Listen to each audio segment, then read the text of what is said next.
स्वागत है स्टूडेंट। हमारे चैनल पर हम आपके लिए लेकर आए हैं आज का क्विज अभ्यास, जो कि क्लास 10 का है, क्लास 10 का है। और इसमें तीनों विषय एक साथ सॉल्यूशन डाला गया है। तीनों विषय हैं मैथ्स, इंग्लिश और हिंदी। तो कक्षा 10 का तीनों विषय का क्विज अभ्यास देखने से पहले आप हमारे चैनल को अगर आपने सब्सक्राइब नहीं किया है तो सब्सक्राइब कर लें और अपने दोस्तों के साथ शेयर भी करें ताकि वो भी इन वीडियो को देख पाएँ। तो शुरू करते हैं। सबसे पहले मैथ्स का क्विज अभ्यास। पहला प्रश्न है, 1/5 का योज्य प्रतिलोम क्या है? तो 1/5 का योज्य प्रतिलोम -1/5 होता है। आंसर नंबर 2, ऑप्शन नंबर 2 यहाँ सही हो जाएगा। दूसरा प्रश्न है, यदि a/3, -2/3 का योज्य प्रतिलोम है तो a का मान क्या है? तो यहाँ a का मान हम जानते हैं 2 होगा, तो ऑप्शन नंबर 2 यहाँ सही उत्तर हो जाएगा। प्रश्न नंबर 3 है, परिमेय संख्या -9/16 के लिए योज्य तत्समकता क्या है? तो यहाँ हम देखते हैं ऑप्शन नंबर 2 सही उत्तर है, 0। अगला प्रश्न है, 4/7 का योज्य प्रतिलोम क्या है? तो यहाँ -4/7, ऑप्शन नंबर 4 सही उत्तर है। अगला प्रश्न है, 2/9 का योज्य प्रतिलोम क्या है? यहाँ ऑप्शन नंबर 3 में सही उत्तर दे रखा है, -2/9। अगला प्रश्न है, परिमेय संख्या -1/6 के लिए योगात्मक तत्समकता क्या है? तो यहाँ 0 आंसर होगा, जो कि ऑप्शन नंबर 3 पर दे रखा है। ऑप्शन नंबर 3 यहाँ सही उत्तर होगा। अगला प्रश्न है, परिमेय संख्या -8/11 का गुणात्मक प्रतिलोम क्या होगा? तो यहाँ गुणात्मक प्रतिलोम पूछा है, इसलिए ऑप्शन नंबर 2 सही उत्तर होगा, -11/8। 7/12 की गुणात्मक तत्समकता क्या है? गुणात्मक तत्समकता 1 होती है, तो ऑप्शन नंबर 1 जिसमें यह उत्तर दे रखा है सही उत्तर होगा। अगला प्रश्न है, परिमेय संख्या 11/9 की गुणात्मक तत्समकता क्या है? तो यहाँ भी ऑप्शन नंबर 1 दे रखा है, 1 सही उत्तर होगा। परिमेय संख्या 5/6 का गुणात्मक प्रतिलोम क्या है? तो 5/6 का गुणात्मक प्रतिलोम यहाँ पर 6/5 हो जाएगा, जो कि ऑप्शन नंबर 3 पर दे रखा है।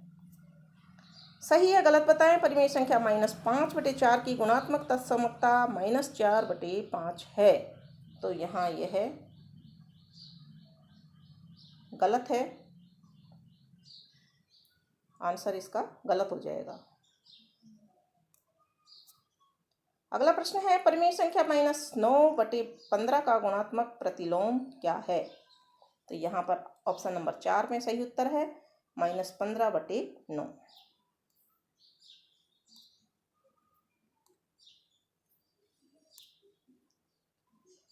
अब हम शुरू करने जा रहे हैं इंग्लिश का क्विज अभ्यास, जो कि इसी के साथ में शामिल है।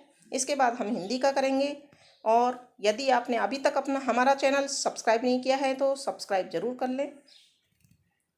इंग्लिश का पहला प्रश्न है, fill in the blanks with the correct form of the verb. I खाली जगह टेलीविजन एवरी संडे, तो यहाँ ऑप्शन नंबर 3 सही उत्तर होगा, watch. I watch television every Sunday. प्रश्न नंबर 2 है, fill in the blanks with correct form of the verb. Water खाली जगह 8, 10, 100 डिग्री सेल्सियस, यानी कि यहाँ आ जाएगा ऑप्शन नंबर 1 में सही उत्तर दे रखा है, boils. Water boils at 100 degree Celsius. प्रश्न नंबर 3 है, fill in the blanks with the correct form of verb. Seema खाली जगह क्रिकेट, तो यहाँ आ जाएगा does not play. Seema does not play cricket, option number 3 सही उत्तर होगा। अगला प्रश्न है, fill in the blanks with the correct form of the verb. They खाली जगह football. They do not play football, option number 1 में यहाँ सही उत्तर है, ऑप्शन नंबर 1 सही उत्तर हो जाएगा।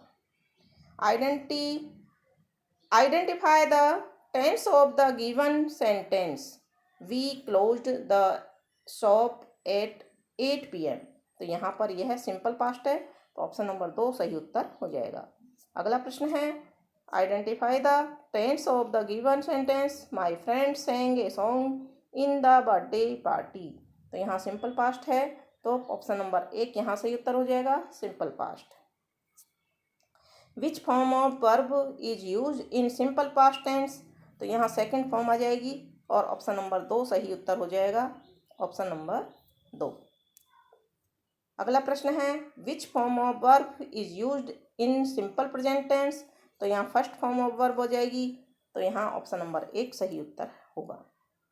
Identify the tense of the given sentence, we shall win the cricket match, यहाँ सिंपल फ्यूचर है ये, तो ऑप्शन नंबर 3 यहाँ सही उत्तर होगा, सिंपल फ्यूचर। अगला प्रश्न है identify the tense of the given sentence, Tina will buy a new car, तो यहाँ यह सिंपल फ्यूचर है, तो यहाँ ऑप्शन नंबर 2 सही उत्तर हो जाएगा।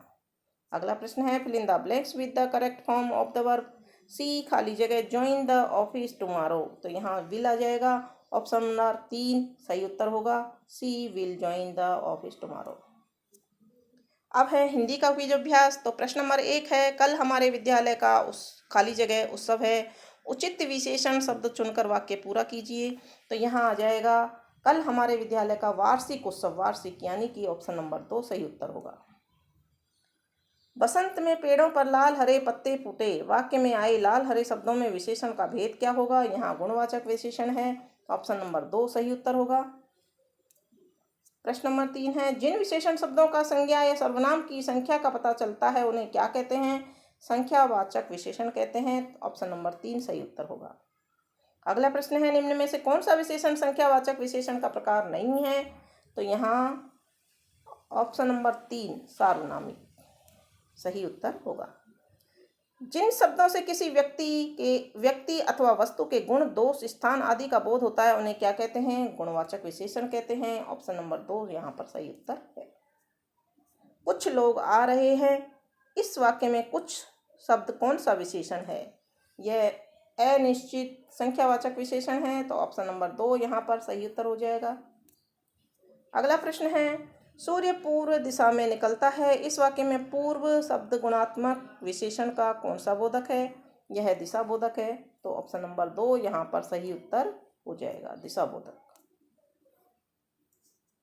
मधुर, कर्कश, कर्णप्रिय आदि शब्द गुणवाचक विशेषण में किसका बोध कराते हैं, गुणबोधक, ऑप्शन नंबर 1 सही उत्तर है।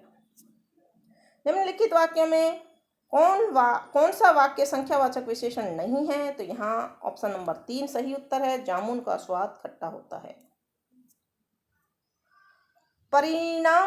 परिमाणवाचक विशेषण किसका बोध कराते हैं, तो यहाँ ऑप्शन नंबर 1 किसी वस्तु के माप तोल का। वह बहुत कम दूध पीता है, इस वाक्य में कम शब्द कौन सा विशेषण है, यह परिमाणवाचक विशेषण है, ऑप्शन नंबर 2 यहाँ सही उत्तर होगा। निम्न में से कौन निश्चित परिमाणवाचक विशेषण का उदाहरण है, 10 किलो चीनी, यानी कि ऑप्शन नंबर 2 पर सही उत्तर दिया हुआ है। इस तरह से बच्चों स्टूडेंट्स हमारा यह है क्लास 10 का तीनों विषय का क्विज अभ्यास कंप्लीट होता है। अन्य विषयों का और अन्य क्लासेज का क्विज अभ्यास देखने के लिए जुड़े रहिए हमारे चैनल से। हमारे चैनल को सब्सक्राइब कीजिए, दोस्तों के साथ शेयर कीजिए। धन्यवाद।